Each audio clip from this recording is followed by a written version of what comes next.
Welcome back to the channel, everyone. I'm truly grateful you're joining me again for a topic that lies at the very heart of sincere spiritual practice.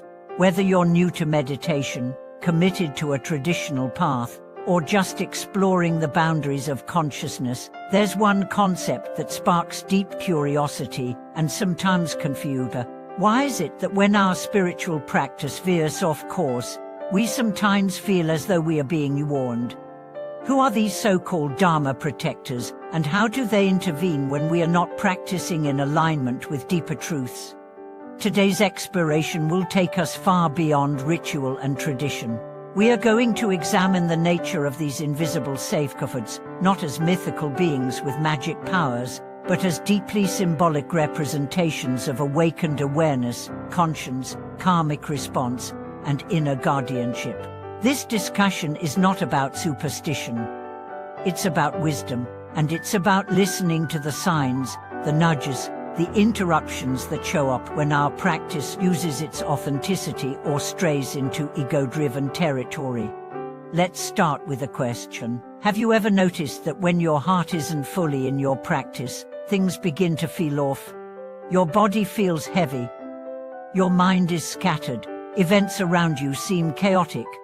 It's as though the flow you once felt is suddenly disrupted. That's not coincidence. That's awareness tapping you on the shoulder. In Buddhist traditions, the concept of Dharma protectors has existed for thousands of years. These are not wrathful gods demanding obedience. Rather, they symbolize forces both internal and cosmic that help guide practitioners back onto the path of truth. When you drift into attachment, pride, or spiritual delusion, these protectors don't punish, they awaken. They shake the ground beneath your feet, not to destroy you, but to stop you from walking off a cliff. Imagine a teacher watching a student about to make a grave mistake.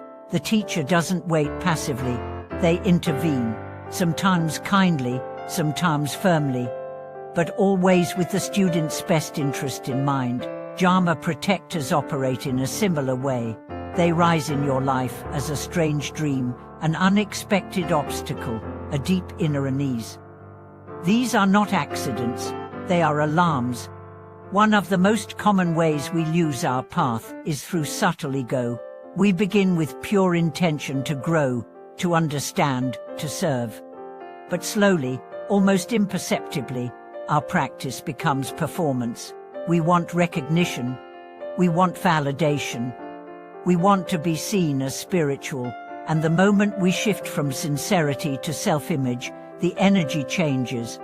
It may begin with fatigue, irritation, a lack of joy in your rituals, or more external disruptions, conflict with others, illness, spiritual stagnation. These experiences are not punishments, they're mirrors, and the protector's message is simple: wake up. Here's a story from a meditation teacher I once studied with. A longtime student came to him, complaining that his practice had become dry. He was doing everything right, waking early, meditating for hours, attending retreats, but he felt disconnected, frustrated, and unmotivated. The teacher asked one question: when did you stop listening? That question cut deeper than any advice. The student realized he had stopped listening to his heart, his breath, his truth. He had started meditating not out of love, but out of duty. His practice had become mechanical. That was when things began to crumble. The protector within had sounded the alarm. In many traditions, protectors are depicted as fierce beings, eyes wide, swords raised, faces ablaze. Why such terrifying imagery? Because sometimes we don't hear the whisper. We need the roar. When our delusion is thick, when we ignore the gentle nudges, the protector energy comes in louder through loss, through heartbreak, through collapse. These moments, while painful, are sacred. They are the moments that push us back to humility. They burn away the false identity. They remind us that spiritual practice is not about comfort, it's about truth. And truth often arrives wrapped in discomfort. Another common scenario is when practitioners dabble in powerful techniques without proper grounding. They chase mystical experiences, higher states, psychic visions, and at first, it's thrilling. But soon, strange phenomena arise, disturbing dreams, erratic emotions, energy imbalances. This is not punishment. This is a protector saying, slow down, return to earth, integrate before ascending further.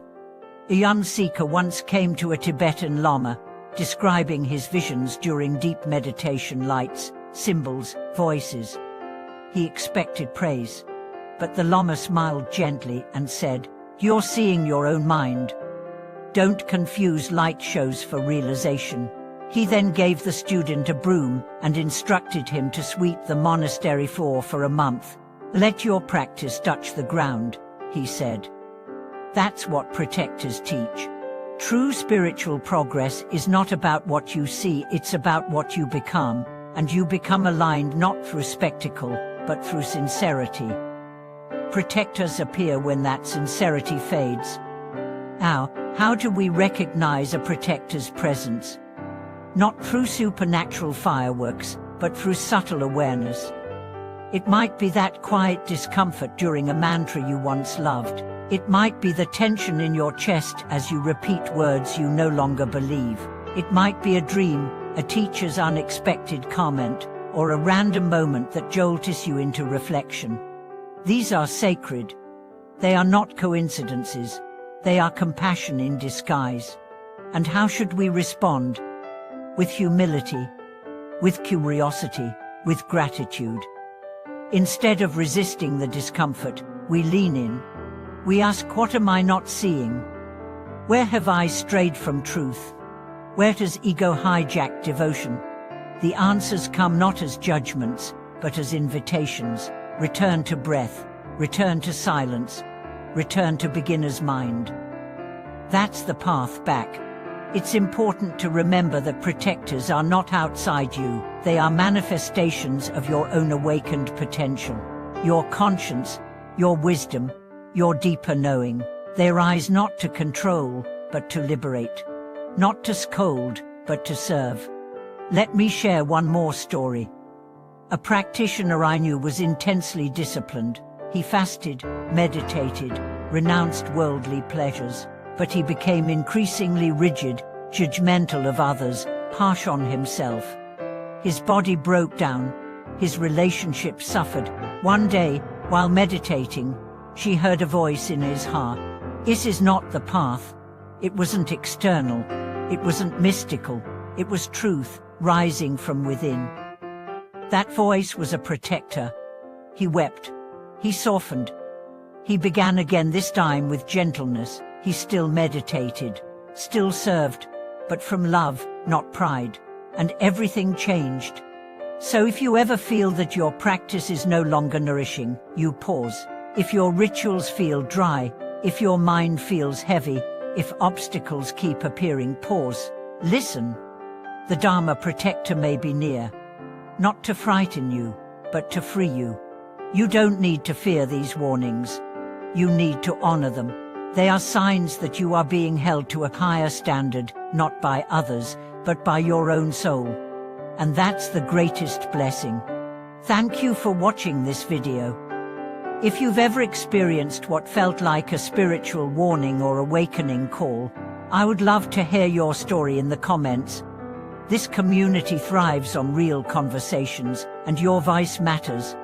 If this message resonated, please like, subscribe, and share it with a fellow seeker. We all stray sometimes, but with awareness and the gentle or fierce guidance of the protectors, we always find our way home. Thanks again for watching this video. I'll see you in the next one.